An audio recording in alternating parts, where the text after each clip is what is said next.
Expectations run high amongst the voters as they exercise their rights today. From safeguarding the customary practices, clean and transparent governance, fighting for the rights of the people, to ensuring the basic needs of the people are fulfilled, the list has it all. DD News Shillong caught with young voters from Nongpor to get an insight, and this is what they expressed.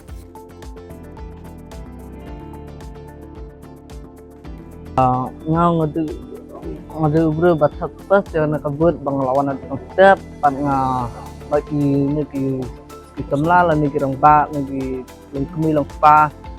undi ra bantap na bantap nakabut diri hap bantap ya kana nakabut pagi tap kaya kabut niki sin kabalingkong kabanganang yu ya kana kabut bangas kutenal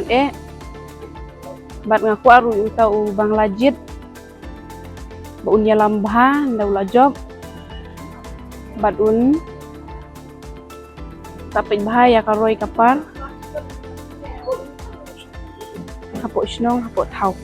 sen gaben kong jonga manganyo tabon bangaku aru ba ikan didi jongi biin pej bahaya karoy kapar kamtam mangi gi khna gi bangin nang sule makin pej bahamo namar ngi i kinang pun ki jingduna hakani ka ribhoy jongi Ro kena kedai kesin kebangat tabut haus menyus nam ada kesan bat ngentu kita para semula jengah kibada patra sem karta bakisung bha bani sniper no kenang bangyo banjit yaw tau no mikmat jumni ba unyarap kanta makapuluk puthi tane bang hidup nistom betu tangkane hi komisyon